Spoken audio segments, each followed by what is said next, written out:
कि आखिर ये स्ट्रक्चर फॉलो करो, ये वर्ड फॉलो करो, जो मैं बोल रहा हूँ सो तुम कॉपी पेस्ट कर दो, definitely out of 10 6 plus marks आ जाएंगे। Hi, so today's what homework is ChatGPT making us डम।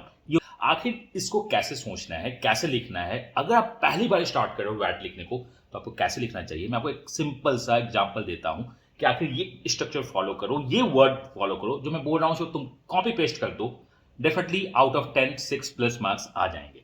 तो गौर से सुनना। इस साइड में आपको दिखेगा क्या, जो मैंने उनको पीडीएफ भेजा है। If you want this PDF, आप कमेंट कर देना अपना ईमेल आईडी, ये पीडीएफ आपके पास भी चला जाएगा। So what is all about, is ChatGPT making us dumb? This is an issue. ये क्या है? इशू है। क्या इसका आंसर यस और नो दोनों में हो सकता है? Yes. So this is one of the issue जिसका आंसर यस और नो दोनों में हो सकता है। अब इस टॉपिक को लिखते कैसे? सो वी हैव बहुत सिंपल सा structure, we have a multiple structure, but मैं आपको एबीसी ऑफ द राइटअप सिखा रहा हूं। पहला क्या होता है? इंट्रोडक्शन। दूसरा क्या होता है? Main body. और तीसरा क्या होता है? कंक्लूजन। अब बॉस हम इंट्रोडक्शन लिखे कैसे? आपके पास टॉपिक क्या है? टॉपिक है is ChatGPT making us डम। तो जब भी आप इंट्रोडक्शन लिखते हो तो आपका जो इशू या टॉपिक है उसके सारे इंपॉर्टेंट वर्ड्स उस इंट्रोडक्शन में आने चाहिए। तो इंट्रोडक्शन बहुत इंपॉर्टेंट और बहुत पावरफुल बनता है। पहला क्या है? Chat GPT. इंट्रोडक्शन में चैट जीपीटी का थोड़ा सा इंट्रोडक्शन होना चाहिए। डम या डम्बर वर्ड थोड़ा सा होना ही होना चाहिए। और मेकिंग अस का क्या मतलब है? मेकिंग इज अ फ्यूचर नहीं, पास्ट नहीं, प्रेजेंट। तो ये आज आपके प्रेजेंट की बात कर रहा है। तो आपके इंट्रोडक्शन में चैट जीपीटी का छोटा सा इंट्रोडक्शन होना चाहिए। आपका ये प्रेजेंट टेंस में लिखा हुआ होना चाहिए। और डम, जब भी ये क्वेश्चन आपका यस नो में होता है और एक कोई क्वालिटेटिव वर्ड्स होती है तो हम डू नॉट लाइक इट्स डम और डम्बर यूज नहीं करते हैं। हम वर्ड क्या यूज करते हैं? As per the some critics they think. Please ये नोट करना, ये वर्ड यूज कर सकते हो। As per some critics they think it is dumb और डम्पर। तो जब आप लिखते हो ना एज पर सम क्रिटिक्स और as per a few critic, आप न्यूट्रलिटी शो करते हो अपने इंट्रोडक्शन में। पहला चैट जीपीटी का इंट्रोडक्शन, ये सब कुछ प्रेजेंट टेंस में होगा, आज के टाइम पे होगा। और दूसरा क्वालिटेटिव को हम अपने लफ्जों में नहीं लिखते हैं, हम बताना चाहते हैं as per a few critics और some critics thinks we are going into dumb dumber but some other things कि नहीं ये है। तो छोटा सा ही बस आपका इंट्रोडक्शन होगा।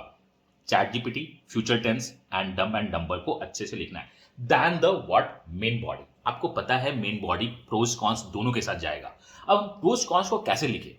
लुक, बीइंग अ बिहार का जनता जिसको हिंदी में अच्छा नॉलेज है बट इंग्लिश नहीं होता है, तो मैं बोलता हूं कि आप जस्ट 2 पैराग्राफ में लिखो।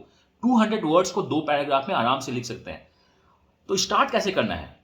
On one hand we have this this this this this. Second paragraph start होगा on the other hand.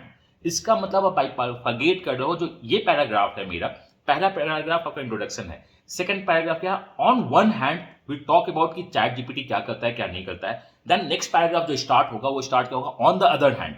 And on one hand को we could go for the apostrophes और जो भी आप बोल्ड कर सकते हो। ऑन द अदर हैंड को भी आप बोल्ड कर देना। तो ये पढ़ने वाले को लगेगा इसमें कुछ बात कर रहा है, इसमें कुछ अदर बात कर रहा है, मतलब इसने दोनों पॉइंट्स रखी है। ये प्रेजेंटेशन को बहुत इंपॉर्टेंट रोल प्ले करता है कि मैंने पॉजिटिव भी बोलना चाहे, मैंने नेगेटिव भी बोलना चाहे।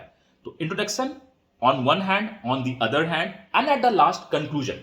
कंक्लूजन में प्लीज अपने सजेशंस को लास्ट में लिखना। आपको लगता है कि चैट जीपीटी आपको डम बना रहा है, या आपको लगता है नहीं चैट जीपीटी आपको एनहांस कर रहा है, अपने सजेशन को लास्ट में रखना। पहला तो 2 लाइन या 3 लाइन होगा, उसमें दोनों बात बोलना कि चैट जीपीटी आपको अच्छा भी कर रहा है but other hand chat GPT खराब कर रहा है, और ये मेरा कंक्लूजन है। So this is what the 4 paragraph. अगर आपके पास 200 वर्ड्स का है तो बहुत आराम से लिख सकते हो। One is introduction, one hand, other hand and the conclusion with all and your suggestion. ये जो आपको दिखा है, look now you have one writeup written by me, जिसमें सेम मैंने यूज किया है and I have written 3 writeups on this. And ये तीनों राइटअप आपके स्क्रीन पर दिख रहा है। I would say please pause the video, उसको देखो मैंने कैसे लिखा है। और ये बहुत बेसिक तरीके से मैंने लिखा है। आई वोंट से कि बहुत एडवांस राइटअप लिखा गया है। Since this is start one of the video जो मैं आपको दे रहा हूं, आप इस टाइप से लिख दोगे, obviously out of 10 points 6 points आपको मिल जाने चाहिए। How to get more points? If we add the more pointers in the main body, we can get more points. If we get a great introduction and a great conclusion, we get a more points. But अभी यहाँ more points का नहीं है। Let's start. हम start करते हैं। Definitely you have a better structure. आपके पास अगर better structure है या अगर आपने write up लिखा है तो comment कर दो। आपके write up को मैं points देऊंगा, तो आप प्लीज कमेंट करो अपने write up। Is ChatGPT making us dumb? अपने राइटअप को कमेंट में कर देना, मैं आपके राइटअप को रेट करना स्टार्ट कर दूंगा आउट ऑफ 10। अगर कुछ सजेशन होगा तो मैं सजेशन भी दूंगा। तो ये होमवर्क ओनली CV 8.0 बच्चों के लिए नहीं है, ये होमवर्क आप सबके लिए है। But if you want to join CV 8.0 for the personal mentoring and CV means synonyms of final converts, you can call or WhatsApp on 9905050159। ये तीनों ऐसे देख लेना आप और अपना ऐसे और राइटअप को आप कमेंट करना। मिलता हूं नेक्स्ट वीडियो में। Till that, God bless you, happy learning and bye bye.